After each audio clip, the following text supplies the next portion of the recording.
Last క్లాస్లో మనము భగవద్గీత నుంచి ఆ, కొన్ని చాలా డైలీ మన దైనందిన జీవితంలో చేసే పనుల గురించి భగవద్గీతలో భగవంతుడు ఏం చెప్పాడు, మన తినే ఆహారము, ఉమ్, ఇలాంటి విషయాల గురించి చిన్నగా చర్చించుకున్నాము. ఇవాళ దాని నుంచి కొద్దిగా ముందుగా వెళ్తూ ఇంకొన్ని విషయాలని ఇవే అధ్యాయాలలో భగవంతుడు ఏం చెప్పాడు, ఎలా చేయాలని చెప్పాడు, వాటి నుంచి కొంచెం ముందుగా వెళ్తూ కర్మ అంటే ఎలా చేయాలి, జ్ఞానం అంటే ఏంటి ఎలా చేయాలి, తర్వాత భక్తి అంటే ఏంటి ఎలా చేయాలి అనే విషయాన్ని భగవంతుడు భగవద్గీతలో చెప్పాడు. ఈ విషయాల గురించి కొద్దిగా ఇవాళ చర్చించుకుందాం. సో భగవద్గీత 17వ అధ్యాయంలో ఏం చెప్తున్నారంటే, శ్రద్ధామయో అయం పురుష యోయాక్ శ్రద్ధ సా ఏవ చ. ప్రతి వ్యక్తికి ఒక నమ్మకం ఉంటుంది. ఆయన పుట్టిన సమయం అనుసారంగా, పుట్టిన కుటుంబ వాతావరణ పరిసరాల అనుసారంగా, పెరిగిన వాతావరణాన్ని అనుసరించి, చదివిన చదువుని అనుసరించి, తను పెరుగుతున్న వయసులో తన తోటి బంధువులు, మిత్రులు, వాళ్ళ ద్వారా నేర్చుకున్న విషయాల ద్వారా ప్రతి వ్యక్తి ఒక రకమైనటువంటి వాల్యూ సిస్టమ్స్, అంటే మానవతా విలువలు ఏర్పరచుకుంటారు. దానినే మనము గీతా భాగవతంలో ఒక శ్రద్ధ అంటాము. అంటే కొన్ని విషయాల పైన విశ్వాసంతో కూడి ఉండడము, కొన్నిటిపైన విశ్వాసం లేకపోవడము, కొన్నిటిపైన విశ్వాసంతో ఉండడము, ఇవన్నీ మనము పెరుగుతున్నటువంటి పరిసరాల పైన, మనము ఉంటున్నటువంటి కుటుంబము, స్కూలు, ఫ్రెండ్స్, బంధువులు, వీళ్ళందరి యొక్క ప్రభావం వల్ల, తర్వాత మన గత జన్మలలో చేసిన వేరు వేరు పనుల యొక్క ఫలితం రూపంలో మనల్ని ప్రభావితం చేస్తాయి. అంటే మనలో ఈ రోజు ఉన్నటువంటి ఒక ఏదైనా విశ్వాసం అనుకోవచ్చు, నమ్మకం అనుకోవచ్చు, శ్రద్ధ అనుకోవచ్చు, ఒక విషయం పైన ఆసక్తి అనుకోవచ్చు, అది ఈ రోజు ఏర్పడింది కాదు. దానికి ఎన్నో కారణాలు ఉంటాయి మన వెనకాల. ఆ కారణాల ఆధారంగా మనము మన జీవితాన్ని ఒక దిశలో ఒక విధంగా వెళ్ళాలని చెప్పేసి నిర్ణయించుకుంటాము. దానినే భగవంతుడు చిన్నగా ఏమంటున్నారంటే, శ్రద్ధామయో అయం పురుష. ప్రతి ఒక్క వ్యక్తి ఒక రకమైన శ్రద్ధతో పుడతారు, పెరుగుతారు, జీవిస్తారు. యోయా శ్రద్ధ సయేవచ. వాళ్ళ శ్రద్ధని అనుసరించి వాళ్ళ యొక్క ఆరాధ్య దైవాన్ని నిర్ణయించుకుంటారు. వాళ్ళు చేసే ప్రతి పనికి ఒక ఆదర్శం ఉంటుంది కదా, ఆ ఆదర్శము వాళ్ళ శ్రద్ధ అనుసరించే ఉంటుంది అని చెప్తున్నారు. ఆ విధంగా మన మనుషులందరికీ ఉండే శ్రద్ధలని 3 రకాలుగా విభజించారు. సత్వగుణంలో శ్రద్ధ, రజోగుణంలో శ్రద్ధ, తమో గుణంలో శ్రద్ధ. ఈ 3 గుణాలని ఆధారంగా ఇంకా ఇంకా వేరే విభాగాలు కూడా ఉండొచ్చు. బట్ ప్రైమరీలీ అంటే అట్లీస్ట్ మన జనాల్లో సర్వసాధారణంగా అందరికీ ఉండేటువంటి నమ్మకాలు, విశ్వాసాలని 3 భాగాలుగా విభజించి, అది కూడా మనం ఎక్కువ సమయాన్ని కేటాయించే గుణాల ఆధారంగా, సత్వగుణము, రజోగుణము, తమో గుణము, ఈ 3 గుణాల ఆధారంగా వాటిని విభజించడం జరిగింది. ఆ తరువాత ఇంకేం చెప్తారంటే, మనం చేసే చాలా పనులు, అట్లీస్ట్ శాస్త్రం ఆధారంగా మనం చేసే పనులన్నిటినీ 3 కేటగిరీల కింద తీసుకొచ్చారు. యజ్ఞము, దానము, తపము. అంటే మన దైనందిన జీవనోపాధి కోసం కాకుండా వాటికంటే ఒక స్టెప్ ముందుకు వెళ్ళి మనం చేసే ప్రతి పనిని ఈ 3 ఏదో ఒక వర్గాన్ని చెందిందై భావించవచ్చు. దానము, అవసరంలో ఉన్న వాళ్ళకి సాయం చేస్తాము. యజ్ఞము, దేవతల్ని పూజించడము, యజ్ఞయాగాదులు జరపడము, ఇట్లాంటివి. తపము, వ్రతాలు, నోములు, ఇట్లాంటివి పాటించడం. ఇవి ఏంటంటే మన దైనందిన జీవితంలో చేసే పనుల కంటే ఒక స్టెప్ ముందుకు, ఒక అడుగు ముందుకు వేసి చేసే పనులు. వీటన్నిటికీ విశ్వాసం ఉంటుంది. విశ్వాసాన్ని ఆధారంగా ఈ పనులు చేస్తాం. సో మన విశ్వాసాన్ని ఆధారంగా చేసేటువంటి 3 పనులలో మూడు విభాగాలు ఉంటాయి. యజ్ఞంలో కూడా 3 విభాగాలు: సత్వగుణ యజ్ఞము, తమోగుణ యజ్ఞము, రజోగుణ యజ్ఞము, తమోగుణ యజ్ఞము. అలాగే దానంలో కూడా 3 భాగాలు: సత్వగుణ దానము, రజోగుణ దానము, తమోగుణ దానము. అలాగే తపస్సులో కూడా 3 భాగాలు: సత్వగుణ తపస్య, రజోగుణ తపస్య, తమోగుణ తపస్య. సో ఇవన్నీ ఈ 3 గుణాల ఆధారంగా మనం చేస్తాం కాబట్టి దానికి అనుకూలంగా మనకి ఫలితాలు కూడా వస్తాయి అని చెప్పేసి చెప్పడం జరిగింది భగవద్గీతలో. మామూలుగా అయితే యజ్ఞము దానము గృహస్థులు చేస్తారు. అంటే పూజలు, పురస్కారాలు, కార్యక్రమాలు, రకరకాల పండగలు, ఉత్సవాలు, తర్వాత దాన ధర్మాలు ఇలాంటివి చేసేవన్నీ గృహస్థులే. సో గృహస్థాశ్రమంలో ఉండే వాళ్ళు చేసే పనులన్నీ యజ్ఞము లేదా దానము కిందికి వస్తాయి. అదేవిధంగా వానప్రస్థులు, సన్యాసులు, బ్రహ్మచారులు వాళ్ళు చేసే చాలా వరకు పనులు తపస్య కిందికి వస్తాయి. గృహస్థుల కంటే వీళ్ళు ఎక్కువ తపస్య పాటించాల్సి ఉంటుంది. కాబట్టి తపస్య అనేది మిగతా వర్గాల వారికి, యజ్ఞము దానము అనేది కేవలం ముఖ్యంగా గృహస్థులకి. సో ఈ విధంగా వీటిని మనం ఎంచుకొని చూడొచ్చు. సత్వగుణంలో ఉండేవాళ్ళు భవిష్యత్తులో వాళ్ళ జీవితం బాగుండాలని చెప్పేసి, వీలైతే స్వర్గానికి వెళ్ళాలని చెప్పేసి యజ్ఞాలు దానాలు చేస్తారు. సో వీళ్ళ కోరికలన్నీ ఇక్కడ వరకే ఉంటాయి. ఈ జీవితం బాగుండాలి, ఈ యజ్ఞం చేస్తే, ఈ దానం చేస్తే మనకి మళ్ళీ మంచి జరుగుతుంది, మనం మంచి స్థితిలో ఉంటాము అని చెప్పేసి యజ్ఞము దానం లాంటివి చేస్తూ ఉంటారు. సో వాళ్ళు కూడా కొన్ని నోములు, వ్రతాలు పాటిస్తారు, బట్ అవి తక్కువ, వీటంతా కాదు. సో వాళ్ళేంటంటే ఈ భౌతిక జగత్తులో ఉన్నటువంటి జీవన శైలిలో ఒక పెరుగుదల ఉండాలి అనే ఉద్దేశంతో చేసేటువంటి కార్యక్రమాలు ఇవన్నీ, యజ్ఞము, దానము, తపస్య లాంటివి. అదే వానప్రస్థులు, సన్యాసులు అయితే వాళ్ళు చేసే తపస్య ఈ భౌతిక జగత్తులో వాళ్ళు ఏం ఆశించరు. ఆల్రెడీ వాళ్ళు వానప్రస్థం ఉన్నారంటే భౌతిక జగత్తు నుంచి ఆల్రెడీ సన్యాసం పుచ్చుకున్నారు, దాంతో సంబంధం లేకుండా ఉండాలనుకుంటున్నారు. కాబట్టి వాళ్ళు కోరుకునేది మోక్షం గురించి. తపస్య చేసేటువంటి వానప్రస్థులు, సన్యాసులు కోరుకునేది మోక్షం గురించి, ముక్తి గురించి. సో అదేవిధంగా గృహస్థులు కూడా యజ్ఞ దానాలు తిరిగి ఎలాంటి ఫలితాన్ని ఆశించకుండా చేసినట్టయితే వాళ్ళు కూడా మోక్షం కోసమే ఈ కార్యక్రమాలు చేస్తున్నారు అని అనుకోవచ్చు. తిరిగి ఆశించిన వాళ్ళకి వాళ్ళు ఆశించింది వస్తుంది. ఈ భౌతిక జగత్తులో ఏది ఆశించకుండా భౌతిక జగత్తు నుంచి బయటికి వెళ్ళాలి అనే కోరికతో ఈ యజ్ఞాలు దానాలు చేసే గృహస్థులు, తపస్సు చేసే వానప్రస్థ సన్యాసులు వాళ్ళందరూ ఏంటంటే ఈ యొక్క జ్ఞాన యోగ లేదా అష్టాంగ యోగ ద్వారా ముక్తిని పొందాలని చెప్పేసి నానా రకాల ప్రయత్నాలు చేస్తారు. సో ఈ విధంగా భగవద్గీత 17వ అధ్యాయంలో ఈ 3 పనులని ఏ విధంగా చేయాలి అనే విషయం గురించి చాలా చక్కగా చెప్పారు. వాటి గురించి మనం డీటెయిల్స్లోకి ఏమెళ్ళము. కాకపోతే 18వ అధ్యాయంలో ఏం చెప్తున్నారంటే యజ్ఞ దాన తపకర్మ నా త్యాజ్యం కార్యమేవతత్ యజ్ఞో దానం తపశ్చైవ పావనాని మనీషినాం. ఎవ్వరు కూడా, ఏ ఆశ్రమంలో ఉన్న వాళ్ళైనా కూడా యజ్ఞ దాన తపస్సులని ఎప్పుడూ త్యజించకూడదు. ఎందుకంటే గృహస్థులు కానీ, బ్రహ్మచారులు కానీ, వానప్రస్థులు కానీ, సన్యాసులు కానీ ఎవరైనా సరే యజ్ఞ దాన తపస్సులు వాళ్ళని శుద్ధీకరణం చేస్తాయి. యజ్ఞ దాన తపశ్చైవ పావనాని మనీషిన. ఎవరైనా సరే ఈ భౌతిక జగత్తు నుంచి వైదొలిగి ఆధ్యాత్మిక జగత్తుకు వెళ్ళాలనే కోరికతో ఈ పనులైతే ఎవరైతే చేస్తారో, యజ్ఞ దాన తపస్సం ఈ పనులన్నీ ఎవరైతే చేస్తారో మన దైనందిన జీవితంలో మన జీవనోపాధికి కాకుండా ఇంకొక ముందుకెళ్ళి చేసే పనులు ఇవన్నీ.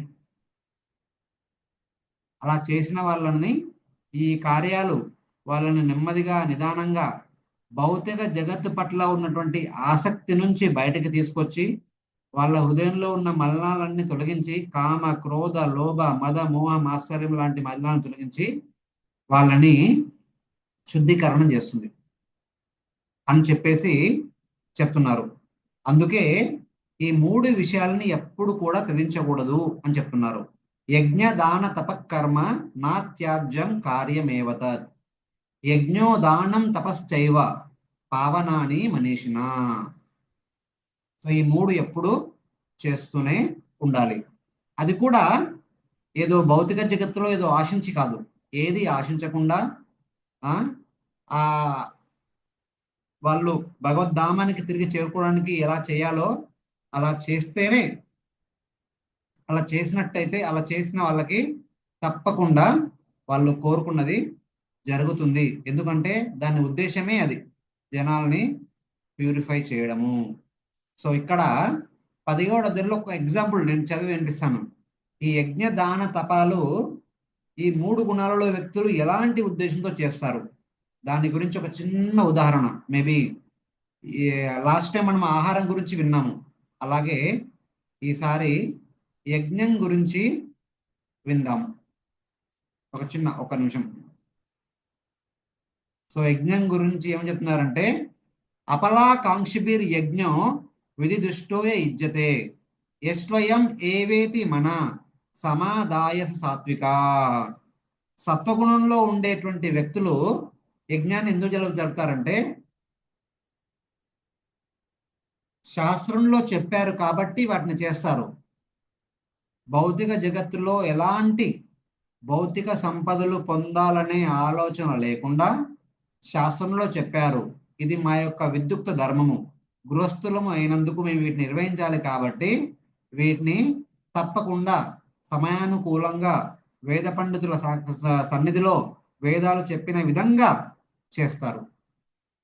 అలా చేసే యజ్ఞము సత్వగుణ యజ్ఞము అవుతుంది. అలా కాకుండా చేసిన యజ్ఞానికి ప్రతిఫలాన్ని ఆశించి చేసినట్టయితే అది రజోగుణ యజ్ఞం అవుతుంది. దానికి ఏం చెప్తున్నారంటే భగవద్గీతలో, అభిసందాయతు ఫలం దంబార్థం అపి చైవయత్ ఇజ్జతే భరత శ్రేష్ఠ తం యజ్ఞం విద్ధి రాజసం. అభిసందాయతు ఫలం, ఫలాన్ని ఆశించి మాత్రమే చేసే యజ్ఞము. తర్వాత దంబార్థం, దంబార్థం అంటే నేను కూడా వీటిని చేయగలను, నేను కూడా గొప్పవాణ్ణే, నేను కూడా ఒక ధర్మాన్ని పాటించేటువంటి ధర్మాత్ముణ్ణే అని 10 మందికి చూపించుకునే ఉద్దేశంతో చేసేటువంటి యజ్ఞం. అలాంటి యజ్ఞాన్ని రాజసిక యజ్ఞము అంటారు. రజోగుణంలో ఉన్నటువంటి వ్యక్తులు ఇలాంటి మనస్థితితో, ఇలాంటి అభిప్రాయంతో యజ్ఞాన్ని జరుపుతారు.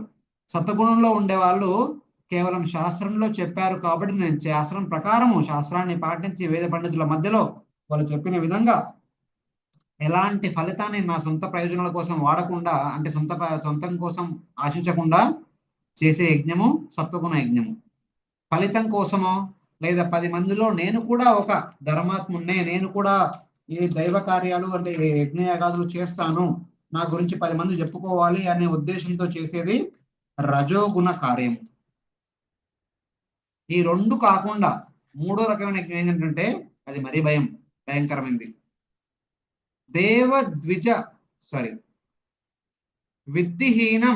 విధిహీనం అసృష్టాన్నం మంత్రహీనం అదక్షిణం శ్రద్ధా విరహితం యజ్ఞం తామసం పరిచక్షతే. ఈ యజ్ఞ యాగాదుల పైన ఎలాంటి నమ్మకము ఉండని వాళ్ళు, వేదాలలో చెప్పబడినటువంటి విధిని పాటించకుండా వాళ్ళ ఇష్టానుసారంగా చేయాలనుకునే వాళ్ళు, సరైన బ్రాహ్మణులను పెట్టకుండా, సరైన మంత్రోచ్చారణ చేయకుండా, బ్రాహ్మణులకి సరిగ్గా దక్షిణ ఇవ్వకుండా, సరిగ్గా భోజనాదులు అందరికీ ఇవ్వకుండా, ఏదో నామమాత్రంగా పైపైన తూతూ మంత్రంగా చేసేటువంటి యజ్ఞాలని తామసిక యజ్ఞము అంటారు. తమో గుణంలో చేసిన యజ్ఞము, సమయం ప్రకారం చేయకుండా ఇష్టం వచ్చినట్టు చేసి ఏదో అలా పైపైన చేసేటువంటి యజ్ఞాలు, అది తామసిక యజ్ఞము. మీ అందరూ అటెండ్ అయ్యేటువంటిది, అందరూ దీని గురించి చాలా సమయాన్ని కేటాయించి అందరూ ఎంతో శ్రద్ధతో పాల్గొనేటువంటి యజ్ఞము వివాహ యజ్ఞం. ప్రతి ఇంట్లో కూడా వివాహ యజ్ఞం జరుగుతుంది. వాళ్ళ వాళ్ళ సంతానానికి వివాహం చేస్తారు. అమ్మాయి కావచ్చు, అబ్బాయి కావచ్చు. వివాహం అనేది ఒక ఉన్నతమైన యజ్ఞంగా వేదాలలో పేర్కొనబడ్డారు. కాకపోతే ఈ వివాహ యజ్ఞాన్ని కూడా ఈ 3 రకాలుగా చేసేటువంటి మనుషులు మన ముందు కనిపిస్తూ ఉంటారు. కొందరు వివాహం ఎంతో చాలా ముఖ్యమైనది కాబట్టి దాన్ని ఎంతో శ్రద్ధగా వేద పండితుల మధ్య వాళ్ళు చెప్పినట్టుగా సమయానుకూలంగా ఏ ముహూర్తానికి పెట్టారో ఆ ముహూర్తానికి అన్ని కార్యక్రమాలు జరిగే విధంగా ప్రతి పనిని చక్కగా శ్రద్ధతో భక్తితో చేస్తారు. అలాంటి వివాహ యజ్ఞాన్ని మనము సత్వగుణ యజ్ఞము అనుకోవచ్చు. కొంతమంది నేను మాత్రమే ఇంత గొప్పగా జరపగలను అని చెప్పేసి వాళ్ళ గొప్పలు 10 మందికి చాటుకోవడం కోసము తర్వాత ఈ వివాహ యజ్ఞం చేస్తే నాకు చాలా ఫలితం వస్తుంది, మంచి ఫలితం వస్తుంది, నా కుటుంబానికి మంచి జరుగుతుంది, మా కుటుంబంలో ఎన్నో జనరేషన్ల వాళ్ళు ఉద్ధరింపబడతారని చెప్పేసి అలా ఆలోచిస్తూ కొందరు యజ్ఞం జరుపుతూ ఉంటారు. వివాహాన్ని అలా ఫలం కోసం జరిపే వాళ్ళు కొందరు ఉంటారు. ఇంకొంతమంది అయితే అసలు ఇవన్నీ ఎందుకు తొందర అయిపోయి మంత్రాలు చదవనవసరం లేదు, మంత్రాలు కట్ చేయండి, అది కట్ చేయండి, ఇది కట్ చేయండి, ఏదో చేయాలని చెప్పేసి అక్కడ పూజారులతో బేరమాడడం, వాళ్ళకి ఇచ్చే దక్షిణ గురించి బేరమాడడము, తర్వాత పెళ్లి లాంటి మహత్ కార్యాలలో, పుణ్య కార్యాలలో, దైవ కార్యాలలో ఆ పెట్టకూడని భోజనాలు వచ్చిన అతిథులకి పెట్టడము, ఇలాంటి శ్రద్ధా విరహితంగా చేసేటువంటి వివాహ యజ్ఞాన్ని తామసిక యజ్ఞం అని అంటారు. కొందరు ఏదో చేయాలి కాబట్టి చేస్తారు, కొందరు లాభాన్ని న్యాసం చేస్తారు, కొందరు శాస్త్రంలో చెప్పారు ఇది ఎంతో ఉన్నతమైన కార్యం అని చెప్పేసి దానికి ఉన్నతమైన గౌరవాన్ని ఇచ్చి ఎంతో ఉన్నతంగా జరిపే వాళ్ళు ఇంకొందరు ఉంటారు. సో ఈ విధంగా మనం చేసే ప్రతి పని కూడా ఈ 3 గుణాలకి లోబడి ఆ కార్యాలు మనం జరిపిస్తూ ఉంటాం. కానీ భగవంతుడు ఏం చెప్తున్నారంటే సత్వగుణంలో చేసేటువంటి యజ్ఞము, దానము, తపము తప్పకుండా చేయాలి. అలా చేసినటువంటి వ్యక్తులు మెల్లమెల్లగా వాళ్ళ హృదయములో ఉన్నటువంటి అనర్థాలన్నీ పోయి వాళ్ళ హృదయము భగవద్ధామం వైపు మళ్తుంది అని చెప్పేసి చెప్తున్నారు. సో మనం చేసే పనులన్నీ ఎలా చేయాలి అనే విషయం గురించి భగవద్గీతలో కూడా చెప్పారు. ప్రతి ఒక్క విషయం అంటే చిన్న చిన్న పనుల నుంచి, అంటే ఈ 3 కేటగిరీలు, ప్రతి పనిని మన 3 కేటగిరీలో ఏదో కేటగిరీలో పడుతుంది. దాంట్లో చూడొచ్చు యజ్ఞము, దానం, తపం. యజ్ఞం గురించి మాత్రమే చదివినిపించాను. అదేవిధంగా దానం, తపం గురించి కూడా చెప్పడం జరిగింది అన్నట్టు. దానం కూడా ఎవరికంటే వాళ్ళకి చేయకూడదు. దానం చేయడానికి, దానం చేసినప్పుడు తీసుకునడానికి పాత్రత ఉండే వ్యక్తికి మాత్రమే దానం చేయాలి. అది కూడా సరైన సమయంలో దానం చేయాలి, సరైన ప్లేస్ లో దానం చేయాలి. పేరు ప్రతిష్టల కోసం ఆశించి దానం చేయకూడదు. పేరు ప్రతిష్టలను ఆశించకుండా అది యోగ్యులైన వ్యక్తులకు మాత్రం దానం చేస్తే సత్వగుణ దానం అవుతుంది. పేరు ప్రతిష్టల కోసం చేసే దానము, దానం వచ్చేసి రజోగుణ దానము. సమయానికి విలువనివ్వకుండా మనం దానం చేసినప్పుడు దానం తీసుకునే వ్యక్తి సరైన వ్యక్తే కాదని ఆలోచించకుండా ఏదో చేయాలి కాబట్టి చేసి ఇన్కమ్ ట్యాక్స్ లాంటి ఇబ్బందుల నుంచి తొలగించుకోవడం కోసం చేసే దానాలన్నీ తమోగుణ దానం అని చెప్పేసి చెప్పడం జరిగింది. సో అలాంటి వాటిని కొద్ది దూరంగా ఉండాలి. సత్వగుణ దానమే మనల్ని అది మన హృదయంలో ఉన్న అనర్థాలని తొలగిస్తుందని చెప్పేసి చెప్తున్నారు. అందుకే చెప్పారు కదా ఇక్కడ, యజ్ఞ దాన తపకర్మ నాత్యాజ్యం కార్యమేవచ యజ్ఞో దానం తపశ్చైవ పావనాన్ని మనీషిన. ఈ 3 విషయాలని మనం ఎప్పుడూ నెగ్లెక్ట్ చేయకూడదు. ఈ 3 విషయాలు మనల్ని అన్ని వేళలా శుద్ధీకరణ, పావనం చేస్తాయి. సో వాటిని తప్పకుండా చేయాలి. వాటిని చేయాలి, బట్ ఎలాంటి మన స్థితితో చేయాలి, ఎలాంటి ఆలోచన భావంతో చేయాలి అనే విషయాన్ని 6వ శ్లోకంలో చెప్పారు. 18వ అధ్యాయము 6వ శ్లోకము. ఇంతకుముందు చదివింది 5వ శ్లోకము. 6వ శ్లోకంలో ఏం చెప్పారంటే, ఏతాని అపితు కర్మాని సంగం త్యక్త్వా ఫలాని చ కర్తవ్యానితి మే పార్థ నిశ్చితం మతముత్తమం. చాలా ఈ భావంతో చేయాలంటే చాలా శ్రద్ధ ఉండాలి, చాలా ఓపిక ఉండాలి. ఇక్కడ ఏం చెప్పారు, ఏతాని అపితు కర్మాని సంగం త్యక్త్వా ఫలాని చ.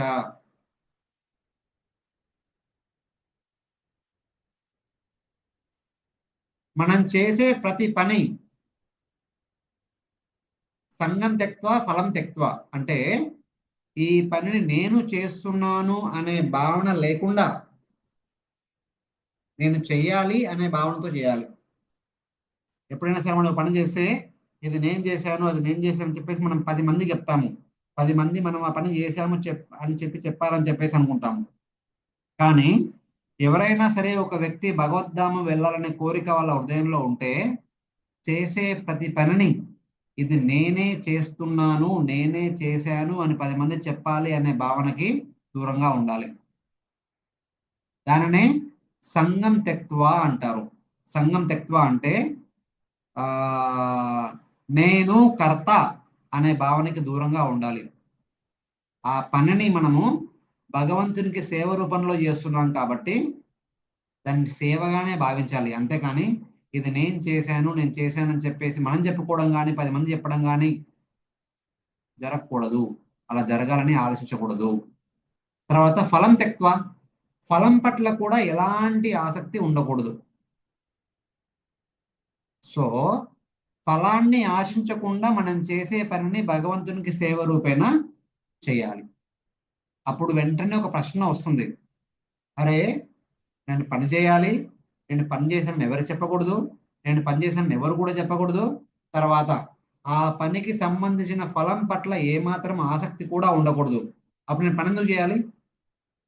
చేయాల్సిన యజ్ఞమో దానమో తపస్సునో ఏదో ఒక సాధన ఎందుకు చేయాలి? నేను ప్రతిరోజు జపం చేయాలి, మంగళారతి చేయాలి, తర్వాత భగవంతుడికి నైవేద్యం చేయాలి, నైవేద్యం పెట్టాలి, అవన్నీ చేసిన తర్వాత ఇవన్నీ నేను చేస్తున్నాను కూడా చెప్పకూడదు. ఎందుకు చేయాలి అనేటువంటి ఒక ప్రశ్న రావచ్చు. దానికి సమాధానంగా భగవంతుడు ఏం చెప్తున్నాడంటే, ఇక్కడ భగవద్గీత ఏం చెప్తుందంటే కర్తవ్యాన్ని తిమే పార్త, ఇది మన కర్తవ్యము. నేను ఈ యొక్క వర్ణంలో ఈ యొక్క ఆశ్రమంలో ట్రైనింగ్ తీసుకున్నాను కాబట్టి ఈ పనులు చేయడము నా బాధ్యత.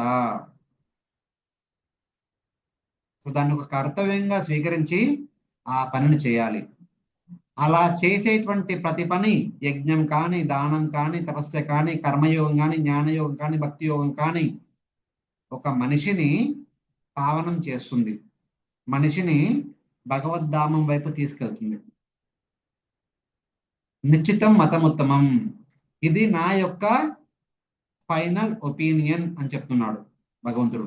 నిశ్చితం మతం ఉత్తమం, ఉత్తమ మతం నిశ్చితం, ఖచ్చితంగా నేను చెప్పేటువంటి ఉత్తమ ఒపీనియన్ ఏంటంటే మనం చేసే ప్రతి పనిని ఈ యొక్క భావనతో చేయాలి. మన హృదయంలో ఎప్పుడు ఈ 3 భావనలు ఉండాలి. ఏంటా 3 భావనలు? సంగం త్యక్త్వా, నేను ఈ పనిని చేయట్లేదు. రెండోది, నేను ఈ పని చేయట్లేదు కాబట్టి ఈ పని ద్వారా వచ్చే ఫలాన్ని స్వీకరించే అర్హత నాకు లేదు, ఫలం త్యక్త్వా. ఆ తర్వాత ఈ పనిని ఎందుకు చేయాలి? ఇది నా కర్తవ్యం కాబట్టి, నేను ఈ యొక్క పనిలో ట్రైనింగ్ తీసుకున్నాను కాబట్టి ఇది నా కర్తవ్యం కాబట్టి ఇది చేయడం నా బాధ్యత. చేసే ప్రతి పనిని బాధ్యతాపూర్వకంగా చేసినట్టయితే అలాంటి ప్రతి పని మనల్ని భగవంతుని వైపు భగవద్ధామం వైపు తీసుకెళ్తుంది. ఇది చాలా ముఖ్యమైన శ్లోకం భగవద్గీతలో 18వ అధ్యాయము 6వ శ్లోకము, 5వ శ్లోకం 6వ శ్లోకం, ఈ 2 ఇంపార్టెంట్ శ్లోకాలు. మీరు తర్వాత మళ్ళీ భగవద్గీత తీసి చదువుకోండి. యజ్ఞదాన తపకర్మ నాత్యాజ్యం కార్యమేవతత్, యజ్ఞో దానం తపశ్చైవ పావనాని మనిషిన. యజ్ఞం కానీ దానం కానీ తపస్య కానీ సమయానుకూలంగా ప్రతిదీ నిర్వహించాలి. వాటిని ఇబ్బంది అవుతుందేమో అని చెప్పి ఆలోచించకుండా ఎప్పుడు కూడా వాటిని చేయకుండా మానుకోకూడదు. వాటిని ఎప్పుడు చేస్తూనే ఉండాలి. ఎందుకంటే అవి మెల్లమెల్లగా మనల్ని భగవంతుని దగ్గర తీసుకెళ్తాయి. బట్ అవి చేసేటప్పుడు ఎలాంటి భావంతో చేయాలి? ఏతాని అపితు కర్మాని సంగం త్యక్త్వా ఫలాని చ కర్తవ్యాన్ని తిమే పార్త నిశ్చితం మతముత్తమం. ఇది నా యొక్క ఫైనల్ ఒపీనియన్. మనం చేసే ప్రతి పనిని ఈ యొక్క 3 భావనలతో చేయాలి. ఒకటి, ఈ పనిని నేను భగవంతునికి సేవ రూపేణ చేస్తున్నాను, దీన్ని నేనే చేశానని చెప్పేసి నేను చెప్పుకోకూడదు, నేను చేశానని చెప్పి ఎవరు కూడా చెప్పకూడదు. తర్వాత రెండవది ఫలం త్యక్త్వా, ఇది నేను చేయలేదు కాబట్టి దీని ద్వారా వచ్చే ఫలితానికి నేను అర్హుణ్ణి కాదు, అది భగవంతుని సేవకే అంకితము. మూడవది కర్తవ్యాన్ని ఎందుకు చేయాలి అంటే ఇది కర్తవ్యం కాబట్టి ఆ విధంగా చేయాలి. అలా ఈ కర్తవ్య భావనతో మనం చేసే ప్రతి పనిని మన ఇంట్లో మన కుటుంబస్తుల గురించి బాగోలు చూడడం కానీ, మన వ్యవసాయ పనులు కానీ, తర్వాత మన ఉద్యోగ పనులు కానీ, ఆ తర్వాత మన యొక్క భక్తి సాధన కానీ, మన విద్యుత్ ధర్మం ఇంకేమైనా సరే సమాజం పట్ల, కుటుంబం పట్ల, భగవంతుని పట్ల మనకున్నటువంటి విద్యుత్ ధర్మాన్ని ఈ భావంతో నిర్వహించినట్టయితే మనం ప్రతిరోజు భగవంతుని వైపు ఒక అడుగు వేసిన వాళ్ళం అవుతాము. ఇదే విషయాన్ని గతంలో 9వ అధ్యాయంలో ఏం చెప్పారు? యత్ కరోషి యదశ్నాసి యజ్జోషి తదాశియత్ యత్ తపస్యసి కౌంతేయ తత్కురుష్వ మదర్పణం. మనం చేసే ప్రతి పనిని చిన్న చిన్న పనుల నుంచి ప్రతిదీ భగవంతునికి సేవ రూపేణ చేసినట్టయితే మనం భగవంతునికి మెల్లమెల్లగా దగ్గర అవుతాము అని చెప్పేసి చెప్తున్నారు భగవద్గీతలో. ఏమని చేస్తే యత్ కరోషి యదశ్నాసి యజ్జోషి తదాశియత్. యత్ కరోషి అంటే మన ఉదయం నుంచి రాత్రి వరకు చేసే ప్రతి పని. తర్వాత యదశ్నాసి మనం తినే భోజనము ఉదయం, మధ్యాహ్నం, సాయంత్రం. యజ్జోషి మనం స్వీకరించే ద్రవ్య పదార్థాలు, నీళ్లు కానీ, పాలు కానీ, పళ్ళ రసాలు కానీ, ఏవైనా సరే. యత్ తపస్యసి మనం చేసే పండగలు అంటే నోములు, వ్రతాలు, ఇట్లాంటివి, దీక్షలు. యత్ కరోషి యదశ్నాసి యద్దోషి తదా దదాతి యత్ మనం ఇచ్చే దాన ధర్మాలు, పక్క వాళ్ళకి మనం చేసే సాయాలు. యత్ తపస్యసి కౌంతేయ తత్కురుష్వ మదర్పణం. తర్వాత నోములు, వ్రతాలు, దీక్షలు ఇలాంటివన్నీ కూడా భగవంతునికి అర్పించి భగవంతునికి సేవ రూపేణ చేయాలి. అలా చేసిన పక్షంలో మనం చేసే పనులు మనకి 3 పనులు చేస్తాయి. ఒకటి, మన హృదయంలో ఉన్నటువంటి కల్మశాలను దూరం చేస్తాయి. మన హృదయంలో భగవంతుని పట్ల అవినాభావ సంబంధాన్ని పెంపొందిస్తాయి. ఆరు, భగవద్ధామానికి మనల్ని చేరువలో తీసుకెళ్తాయి. ఈ 3 మనకి లభిస్తాయి. ఏ పని చేసినా సరే, మనం ఇప్పుడు భగవద్గీత, భాగవతాలు చర్చించుకుంటున్నాము, గీతా భాగవతం చదువుతాము, తర్వాత జపం చేయడము, యాత్రలకు వెళ్ళడము, ఇలాంటి భక్తి కీర్తనలు చేయడము, భక్తి సంబంధమైన కార్యాలే కాకుండా ఇవి ఎట్లాగో భగవంతుని సేవ రూపేణ చేస్తాము. ఇవి కాకుండా మన ఇంట్లో చేసుకునే మిగతా ప్రతి పని కూడా, నీరు తాగి, భోజనం తిని, ఆ తర్వాత చేసే పక్క వాళ్ళకి చేసే సహాయము కానివ్వండి, దానం కానివ్వండి, యజ్ఞం కానివ్వండి, చిన్న చిన్న వ్రతాలు, నోములు కానివ్వండి, డైలీ దైనందిన కార్యక్రమాలు, మన ఉద్యోగ రీత్యా, వ్యాపార రీత్యా, వ్యవసాయ రీత్యా, మన ఇంట్లో ఉన్నటువంటి కుటుంబస్తుల రీత్యా చేసే ప్రతి పనిని కూడా భగవంతుని సేవ రూపేణ చేస్తే మనం మెల్లమెల్లగా భగవంతుని వైపు వెళ్ళే అవకాశం ఉందని చెప్పేసి ఈ యొక్క భగవద్గీతలో చెప్పడం జరిగింది. అలా మనం చేసే ప్రతి పనిని కూడా భగవంతుడు స్వీకరిస్తాడు. పత్రం పుష్పం ఫలం తోయం యోమే భక్త్యా ప్రయచ్చతి తదహం భక్తి ఉపావృతం అశ్నామి ప్రయతాత్మన. ఈవెన్ మనం అర్పించే నైవేద్యంలో పత్రం, పుష్పం, ఫలం తోయం ఉన్నప్పటికీ కూడా భగవంతుడు స్వీకరిస్తాడు. అప్పుడు చేసే పనులన్నీ అర్పణ చేస్తే ఎందుకు స్వీకరించరు? తప్పకుండా స్వీకరిస్తారు. ఎప్పుడైతే మనం చేసే ప్రతి పనులు భగవంతునికి సేవ రూపణ చేస్తే ఆ పని సిద్ధిని పొందుతుంది, ఆ పని ద్వారా మనం కూడా సిద్ధిని పొందుతాము.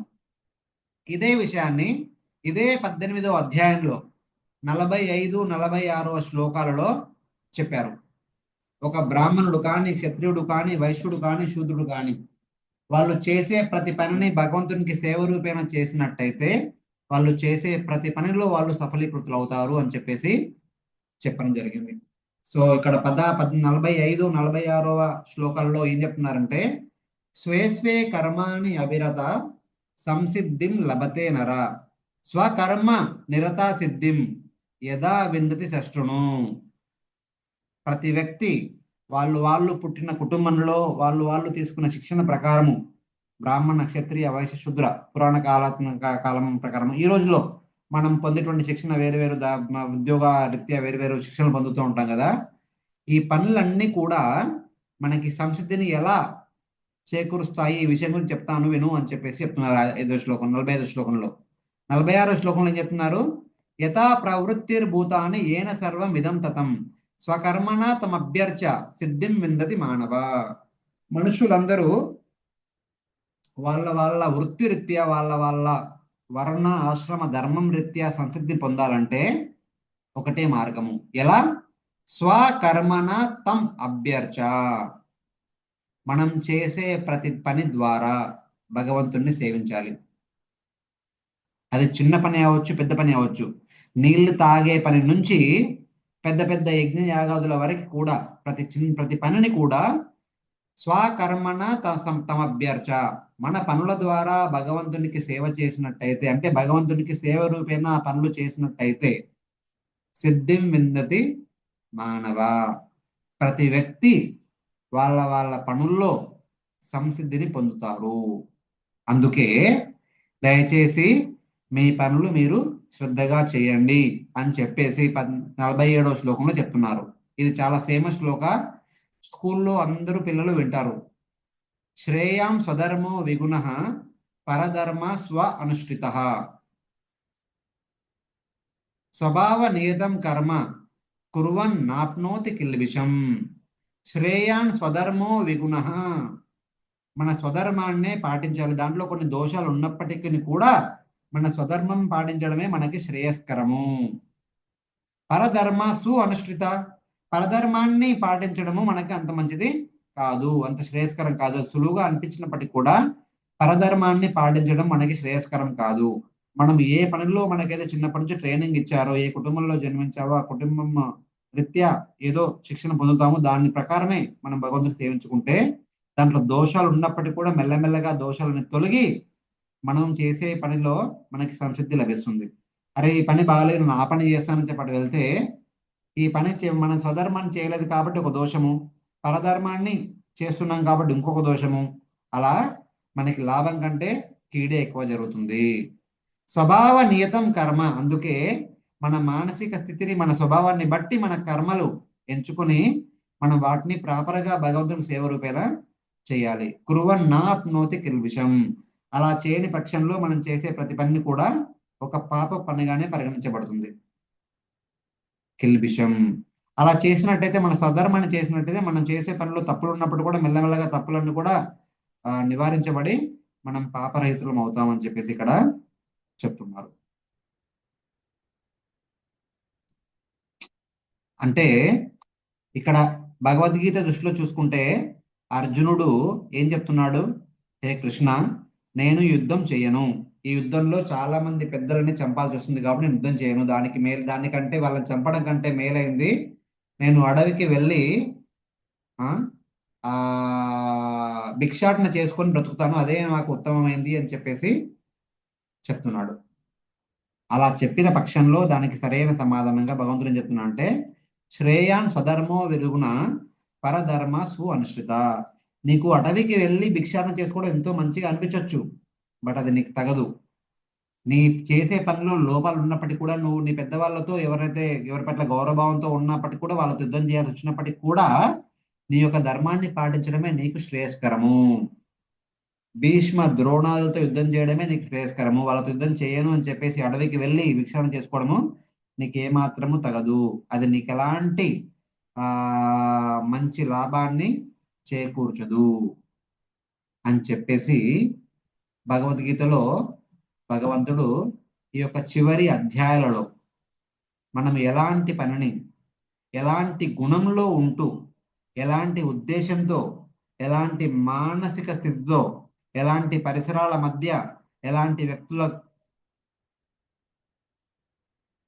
సాంగత్యంలో చేయాలో అని చెప్పేసి ఇవన్నీ విషయాల గురించి సంక్షిప్తంగా చెప్పడం జరిగింది ఈ చివరి అధ్యాయాలలో. ఈ 3 గుణాల ప్రభావం మనందరిపైన ఎలా ఉంటుంది, మనం చేసే ప్రతి పనిలో ఈ 3 గుణాల ప్రభావం వల్ల చేసే పని అదే అయి ఉండొచ్చు, బట్ ఆ గుణాల ప్రభావంతో ఒక్కరొకరి ఆలోచన విధానం మారుతూ ఉంటుంది, ఆ విధంగా వాళ్ళు చేసే పని కూడా మారుతూ ఉంటుంది, పని యొక్క ఫలితం కూడా మారుతూ ఉంటుంది. అలాంటి ఫలితాల వల్ల అలాంటి పనుల వల్ల మనమందరం ఈ భౌతిక జగత్తులో బద్ధజీవులమై మిగిలిపోతాము. భగవంతుని వరకు వెళ్ళాలి అంటే ఆయన సూచించినటువంటి ఈ యొక్క సూచకాలని స్వీకరించి వాటి ఆధారంగా మనం చేసే ప్రతి పనిని ఆయనకి సేవ రూపంలో చేసినట్టయితే ఆ ప్రతి పని సంసిద్ధి పొందుతుంది. ఆ పని చేసిన మనం కూడా భగవంతుని పట్ల ఆసక్తులమై ఈ భౌతిక జగత్తు పైన ఉన్నటువంటి భౌతిక కోరికలు మెల్లమెల్లగా వాటిని తొలగించుకొని భగవద్ధామం వైపు ప్రయాణించే మార్గంలో ఉంటాము అని చెప్పేసి చెప్తున్నారు. సో ఇలా ఎప్పుడైతే మనం చేసే ప్రతి పనిని మెల్లమెల్లగా మెల్లమెల్లగా మొదలు పెడుతూ ఉంటే ఏదో ఒక రోజు కొన్నాళ్ళ భక్తి సాధన తర్వాత ఏదో ఒక రోజు తప్పకుండా మన మనసులో ఈ కోరిక నిలబెడుతుంది. ఏంటది? అయ్యా, ఇప్పటి వరకు నేను ఈ భౌతిక ధర్మాలన్నీ నిర్వహించాను, చాలు ఇంకా. ఈ భౌతిక జగత్తు పట్ల నాకున్న బాధ్యత అయిపోయింది. ఇక నుంచి నేను కేవలం అంటే కేవలం భగవంతునికి మాత్రమే సేవ చేసుకుంటాను. ఇక భౌతిక జగత్తుకి, భౌతిక జగత్తులో ఉన్నటువంటి భౌతిక వ్యక్తులకి ఎలాంటి సేవ చేసేయాల్సిన అవసరం నాకు లేదు. కేవలం భగవంతునికి మాత్రమే సేవ చేయాలి అనేటువంటి కోరిక ఏదో ఒక రోజు ప్రతి సాధకుడి మనసులో పుట్టాలి. అదే విషయాన్ని భగవద్గీత 9వ అధ్యాయంలో చెప్తున్నారు. తేషాం సతతయుక్తానాం భజతాం ప్రీతిపూర్వకం. ఆ కోరిక ఎందుకంటే సతతయుక్తానాం, భగవద్ధామం వెళ్ళి భగవంతుని యొక్క వైకుంఠ ధామంలో, గోలోక ధామంలో భగవంతుని యొక్క నిత్య అనుయాయిగా మారి ఆయనకు నిత్య సేవ చేయాలనే కోరిక ఆ యొక్క భక్తుడు హృదయంలో రావాలి. ఇప్పటి వరకు నేను నీ యొక్క విగ్రహ ఆరాధన చేశాను, నీ యొక్క తీర్థ స్థానాలకి యాత్రకు వెళ్ళాను, నీ యొక్క భక్తుల యొక్క సంగతంలో భక్తి చేశాను, కీర్తన చేశాను, జపం చేశాను, ప్రతిరోజు నైవేద్యం సమర్పించుకున్నాను, ఇవన్నీ చేశాను.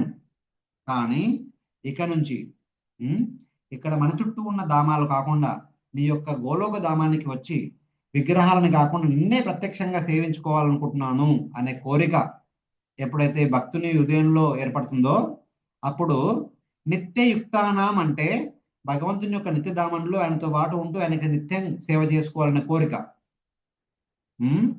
తేషాం సతత యుక్తానాం భజతాం ప్రీతిపూర్వకం దదామి బుద్ధియోగంతం ఏనమ ఉపయాందితే. అలాంటి వ్యక్తులకి భగవంతుడు సరైన అవకాశాలని, సరైన ఆలోచన విధాన్ని కల్పిస్తారు. దాని ద్వారా వాళ్ళు భగవంతుని చేరుకునే మార్గం సులువవుతుంది అని చెప్పేసి ఒక 10వ అధ్యాయంలో చెప్పారు. అదే 9వ అధ్యాయంలో ఏం చెప్తున్నారంటే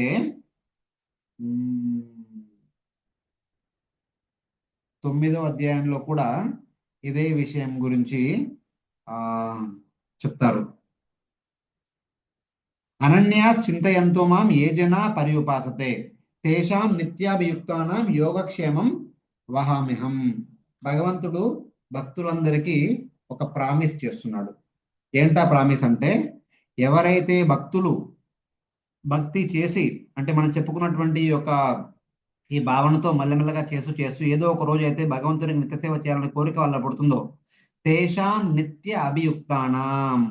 యుక్తానాం అంటే భగవంతునికి నిత్య నికటస్థుడై, అభియుక్తం అంటే చాలా దగ్గర నికటస్థుడై, నిత్య అంటే ఎల్లప్పటికీ ఆయన యొక్క నిత్య ధామంలో, వైకుంఠంలో, గోలోకంలో ఎప్పటికీ ఆయన నిత్య అనుయాయి, ఆయన నిత్య సేవ చేయాలనుకున్నటువంటి కోరిక ఎప్పుడైతే ఈ యొక్క భక్తుని హృదయంలో వెళ్తుందో అప్పుడు ఏం చేస్తాడంటే అతను అనన్యాస్ చింతయంతో మా మనసులో ఈ ఒక్క కోరిక తప్ప ఇంకా వేరే కోరికలకి తావు ఉండకుండా అన్యాస్ చింతయంతో మాం, నన్ను తప్ప ఇంకే అన్ని విషయాల గురించి ఆలోచించకుండా ఏ జన పరి ఉపాసతే పరిపూర్ణంగా వాళ్ళ మనస వాచ కర్మణ ఎవరైతే నా సేవ మాత్రమే చేస్తారో, ఎందుకు తేషాం నిత్య అభియుక్తానాం, నా యొక్క నిత్య ధామానికి వచ్చి నా యొక్క నిత్య సేవలో భాగస్థులు కావాలనే కోరికతో ఎవరైతే చేస్తున్నారో యోగక్షేమం వహామ్యహం.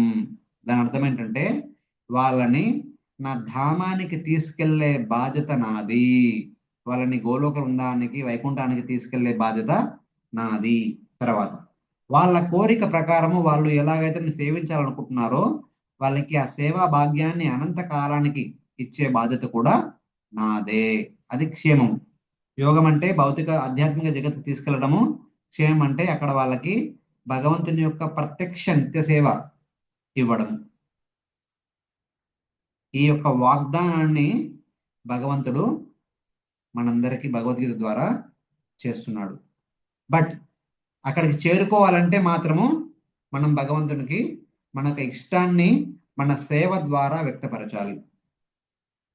తేషాం నిత్య అభియుక్తానం, నేను భగవద్ధామానికి వెళ్ళి భగవంతుని యొక్క నిత్య భక్తున్నాయి, నిత్య సేవ చేయాలనుకుంటున్న సేవ ఆ యొక్క మానసిక యొక్క కోరికని మనము డైలీ చేసే సేవ ద్వారా వ్యక్తపరచాలి.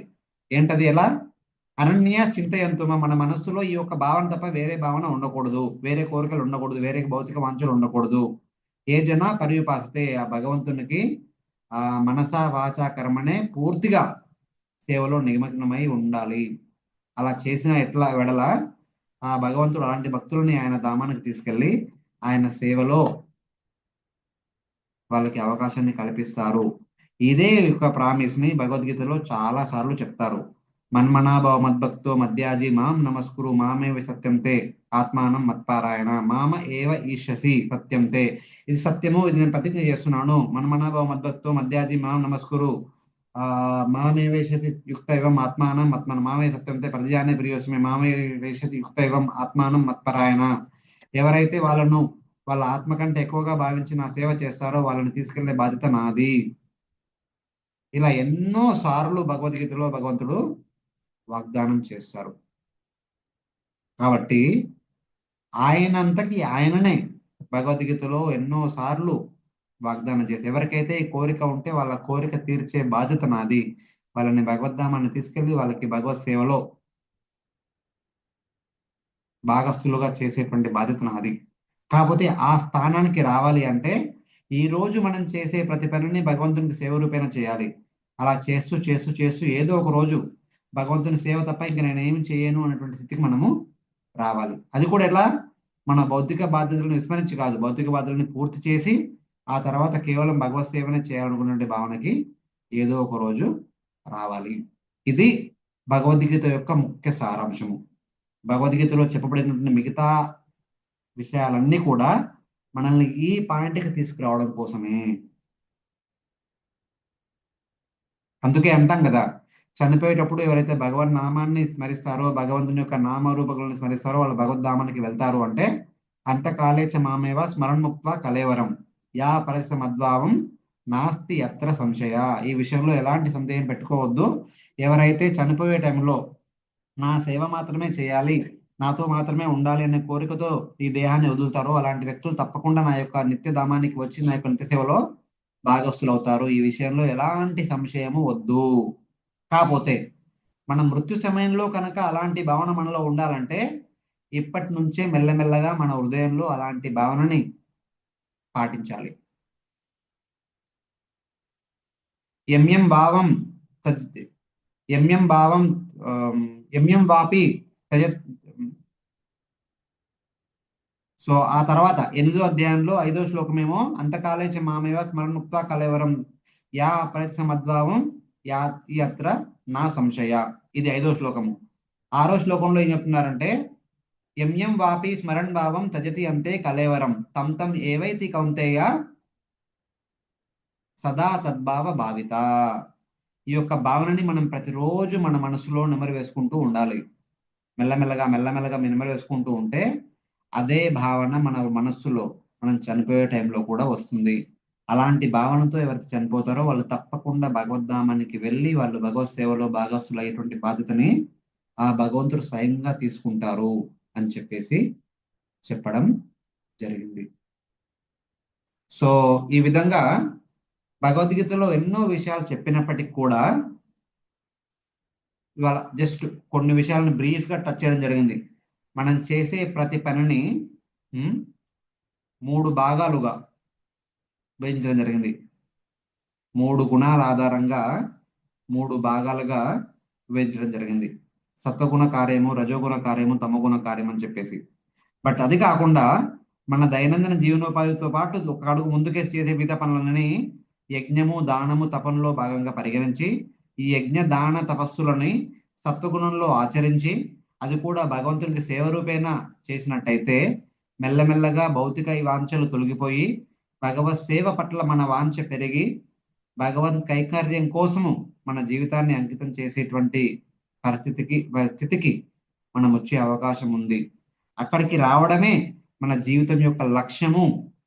దాన్ని పొందడం కోసము మనం ఏం చేయాలి, ఎలా పాటించాలి, మిగతా ఆ విషయాలన్నీ భగవద్గీతలో మొదటి నుంచి చివరి వరకు మెల్లమెల్లగా చెప్పడం జరిగింది. సో ఈ 4 మాటలతో మనము ఇక్కడ ఆపేద్దాము.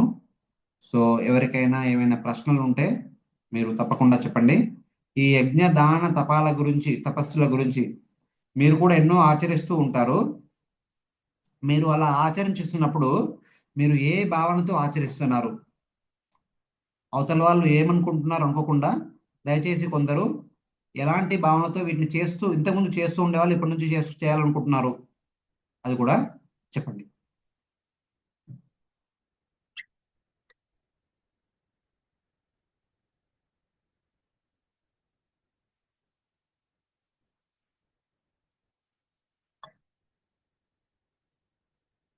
నేను వివాహం గురించి ఒక ఉదాహరణ చెప్పాను. ఈ రోజుల్లో వివాహాన్ని ఎలా చేస్తారు, 3 రకాల వ్యక్తులు 3 రకాలుగా భావించి, సో వాళ్ళ వాళ్ళ మనస్థితిని బట్టి ఆ విధంగా చేయాలని చెప్పేసి చేస్తూ ఉంటారు. అదే విధంగా మనం ఇంకా వేరే ఎన్నో పనులు చేస్తుంటారు. కొందరు దాన ధర్మాలు ఇస్తూ ఉంటారు.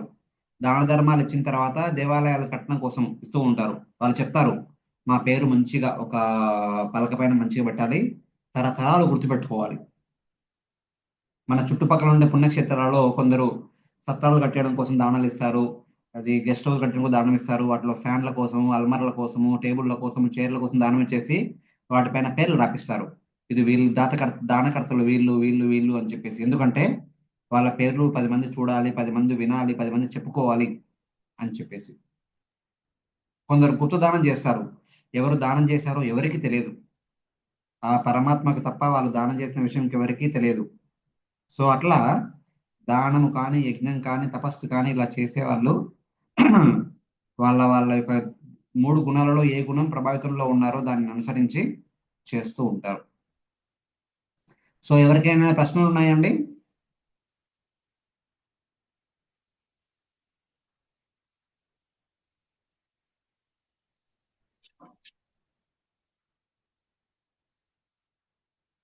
హరే కృష్ణ.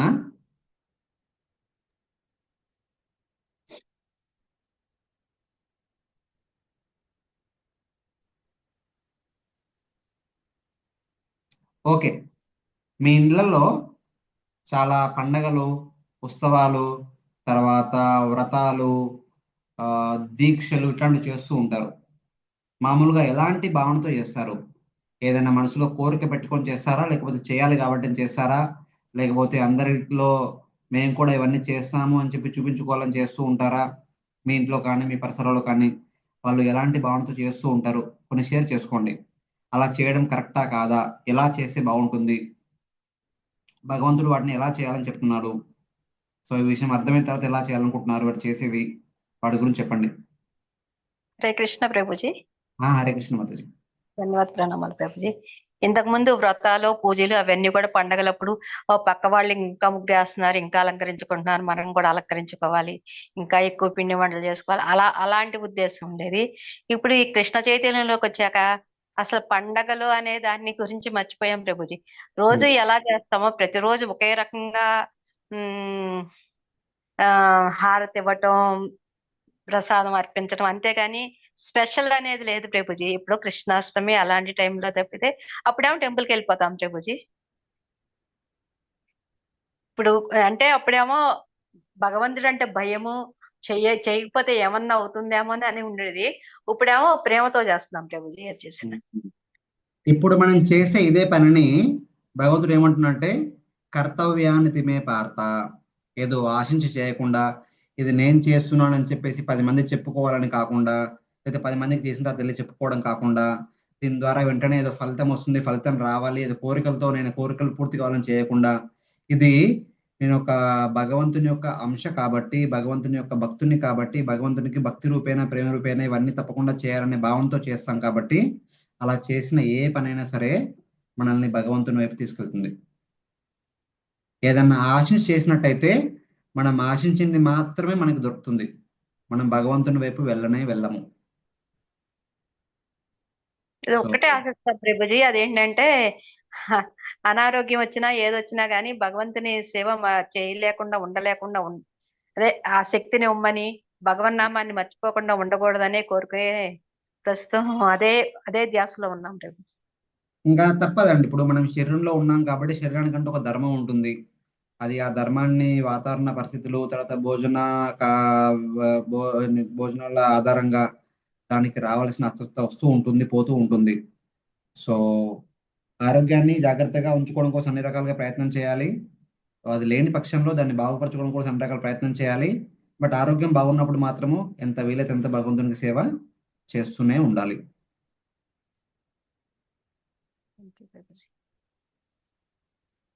హరే కృష్ణ. ఇంకెవరైనా షేర్ చేసుకోవాలనుకుంటున్నారా?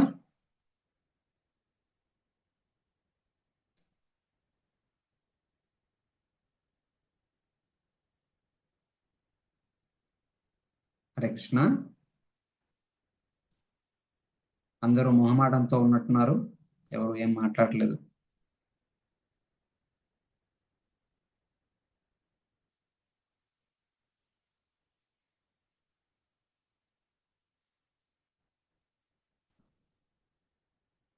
సరే, ఇప్పుడు ఇంకా ఎవరికి ఏం ప్రశ్నలు లేకపోతే, ఎవరు ఏం షేర్ చేయాలి అనుకోకపోతే ఈ రోజు కార్యక్రమాన్ని ఇక్కడ ముగిద్దాము. మీ ప్రతివారం కార్యక్రమాలు ఇంకా వేరే ఇంకేమైనా ఎక్స్ట్రా చేస్తున్నారేమో అయితే కనుక అవి కంటిన్యూ చేయండి. ఎవరో ఒకరు నరసింహార్తం పాడతాం ప్రభుజీ. ఓకే, తప్పకుండా నరసింహారతి పాడినా సరే. సో సరే, ఎవరో ఒకరు నరసింహారతి పాడండి, ఆ తర్వాత మనం క్లోజ్ చేద్దాం. హరే కృష్ణ. ఎవరైనా ఒకరు నరసింహారతి పాడండి.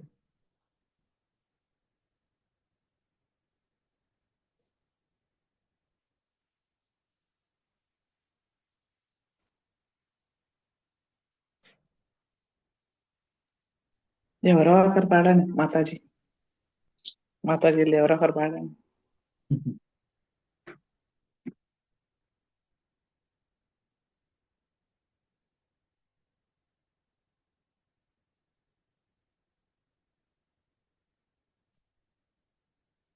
ఎవరికైతే వస్తుందో, ఎవరికైతే గుర్తుందో మొత్తము, అంటే చూడకుండా ఎవరైతే చెప్పగలరో వాళ్ళు పాడండి. హరే కృష్ణ ప్రభు. ఎవరు పాడకపోతే నేను పాడతాను. పాడండి మాతాజీ, ఎవరు పాడలేదు కదా, పాడండి. నమస్తే నరసింహాయ, నమస్తే నరసింహాయ, ప్రహ్లాదలాదదాయినే, ప్రహ్లాదలాదదాయినే, हिरण्याकाशीपूर्वक्षः शीलटङ्कानकालाये, इतो नरसिंहा परतो नरसिंहा, यत्तो यत्तो यामि ततो नरसिंहा, बहे नरसिंहा हृदये नरसिंहा, नरसिंहमदिं शरणं प्रपद्ये, तव करकमलवरे नाका, अद्भुत शृंगा दलिता हिरण्यकशिपु तनुभृंगा, केशवधृता नरहरि रूपा, जय जगदीश हरे, जय जगदीश हरे, जय जगदीश हरे, जय नरसिंहदेव नरसिंहदेव नरसिंहदेव, जय नरसिंहदेव, जय प्रहलाद महाराज प्रहलाद महाराज प्रहलाद महाराज, जय प्रहलाद महाराज, जय लक्ष्मी नरसिंह, जय लक्ष्मी नरसिंह, जय लक्ष्मी नरसिंह, जय लक्ष्मी नरसिंह, जय जय प्रभुपाद प्रभुपाद प्रभुपाद, जय जय प्रभुपाद, जय जय गुरुदेव गुरुदेव गुरुदेव, जय जय गुरुदेव। श्री श्री विघ्न विनाशक लक्ष्मी नरसिंह भगवान की जय, प्रहलाद महाराज की, श्रील प्रभुपाद की జై. हरे कृष्ण. హరే కృష్ణ. ధన్యవాదాలు. Thank you Mataji, thank you very much. Hare Hare Krishna. ఈ రోజు కార్యక్రమంలో జాయిన్ అయిన అందరికీ చాలా ధన్యవాదాలు.